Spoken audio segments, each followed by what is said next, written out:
What art did you like to make as a kid? When you think about things that come to mind when you try to create art, the blocks, the words, the phrases, you have to try to sort out where that comes from. In one of the previous shorts, I talked about the voice in your head that comes up when you are trying to create art is not actually you. It's someone in your past who was a hater, who doubted you, who projected their own insecurities onto you. I want us to take a look today at the times of our lives that disrupted the natural interest that we had in the creative arts. For me, I went to an elementary creative arts school, kindergarten through 6th grade. Our elementary school was amazing for a creative kid.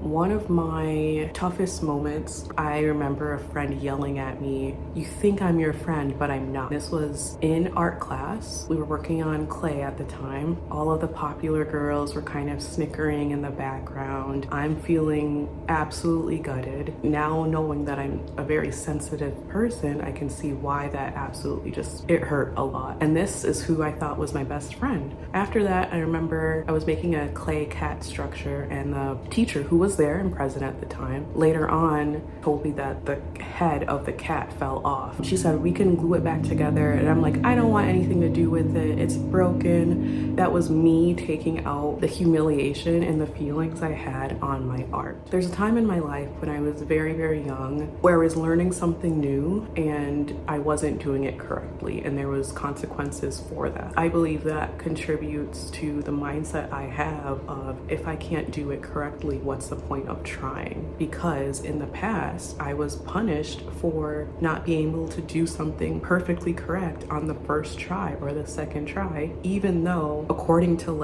child development, it was obviously going to take me time, repetition, for kids to learn this certain skill. It was tying my shoes. I can look back and see these times in my life where I was just hurt and disrupted, and I learned these core negative beliefs. You're not good enough even when you try, and you should be good enough right away when you try. I loved drawing as a kid, but I never truly developed those skills as an adult. So now I feel like I'm starting at square one. I was watching a video from the sketchbook school. Love that channel so much. Danny is awesome. He's a really amazing teacher because one of the exercises he has listed in his How to Draw YouTube series is continuous drawing. That is one of the exercises we did in elementary school, which is basically looking at an object, taking your pen or pencil and drawing the outline of it without lifting the pencil and going through,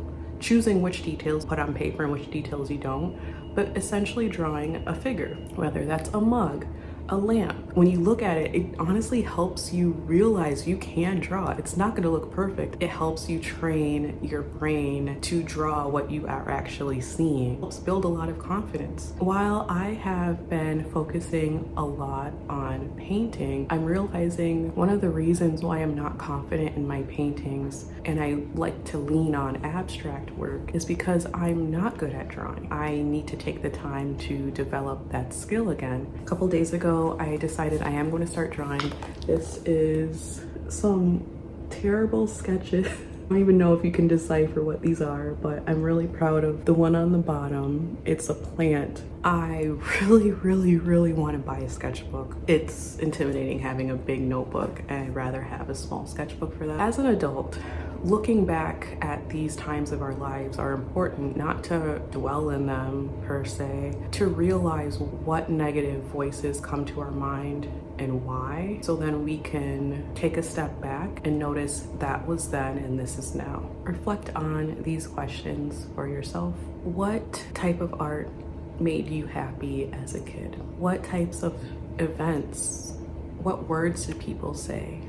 What experiences did you have that hurt your confidence, that if it's not perfect, it's not worth it? I think reflecting on these two things will help you regain your motivation to create again and help you realize that these things that you were taught as a kid aren't necessarily true. With that knowledge, you can do your best to find resources to help you learn what you want to learn as an adult who is an artist today. I just want to thank everyone who watches these videos, because as someone who struggles a lot with her mental health, and I'm not going to get into that in this video, literally getting up and recording these videos, editing them and posting them is one of the very few things that keeps me going. And so yes, it is externally validating to get a like on the video, to get a comment when someone shares it. Of course, we are relational beings. At the end of the day, I post this for me, but I post this for other people. And so it's nice to know that there are others who can relate. You know, for me to feel like I'm helping someone when I feel very hopeless a lot of the times. Thanks again. I hope you have a great day of creating, and I'll see you in the next video, Lord willing.